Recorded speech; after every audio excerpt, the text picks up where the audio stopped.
ரோட்ல இருக்கிற தெருநாய் கூட நம்மளை பார்த்தா கத்தும், யார் இது புது ஆள் வந்திருக்காங்க அப்படின்னு. அந்த தெருநாய் இருக்குல்ல, அதுக்கு பிடிச்ச பிஸ்கெட் போடணும். ஒரு சில தெருநாய்ங்கெல்லாம் பார்த்தீங்கன்னா பிஸ்கெட் சாப்பிடாது, பிரியாணி தான் சாப்பிடும், நான்வெஜ் தான் சாப்பிடும்.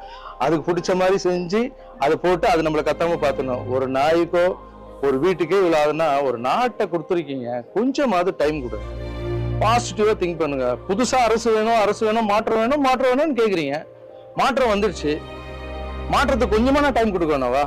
ஆக்டர் ராகவா லாரன்ஸ் பேசியிருக்க இந்த விஷயம் தான் இப்போ சோஷியல் மீடியால மிகப்பெரிய சர்ச்சையை ஏற்படுத்தியிருக்கு. இதுக்கு விளக்கம் கொடுக்கிற மாதிரி ஒரு ஸ்டேட்மெண்ட்டையும் அவர் ரிலீஸ் பண்ணியிருக்காரு. அதில் அவர் என்ன சொல்லியிருக்காருன்னா, ரீசெண்டா நான் கொடுத்த பிரஸ் மீட் ஒரு தவறான புரிதலை ஏற்படுத்தியிருக்கு. அதை பத்தி இங்க நான் தெளிவுபடுத்த விரும்புறேன். என் ரசிகர்களையும் மக்களையும் நான் எப்பவுமே என் அம்மாக்கு சமமா தான் மதிச்சிட்டு இருக்கேன். அவங்க எல்லாரையுமே நான் நாய்கள் அப்படின்னு சொல்லிட்டேன்னு ஒரு செய்தி பரவிட்டு இருக்கு. இது முற்றிலும் போய் தவறான புரிதல், தவறா பரப்பப்படுது. நான் சொல்ல வந்தது என்ன அப்படின்னு, நம்ம ஒரு புது வீட்டுக்கு போனா அங்க இருக்கிற இடத்தையும் சூழலையும் புரிஞ்சு நடந்துக்க கொஞ்ச நாள் ஆகும். அதுக்கான டைம் கொஞ்சம் நம்ம எடுத்துப்போம். அந்த பகுதியில இருக்க நாய்களுக்கு கூட அங்க இருக்க பழக்க வழக்கங்கள், அங்க என்ன உணவு கிடைக்குது அப்படிங்கறத தெரிஞ்சுக்கிறதுக்கு நேரம் தேவைப்படும். அதை தான் உதாரணமா நான் சொல்லியிருந்தேன். மக்களை நாய் அப்படின்னு சொல்ற அளவுக்கு நான் ஒன்னும் மனசாட்சி இல்லாதவன் கிடையாது. நான் மக்களை ரொம்ப மதிக்கிறேன், அவங்க என் அம்மாவுக்கு சமமானவங்க. நான் பேசினது புதிய சூழலுக்கு பழக நேரம் எடுக்கும் அப்படிங்கிறது மட்டும்தான். எந்த இடத்துலயும் மக்களை பத்தி அவமதிச்சு நான் பேசவே இல்லை.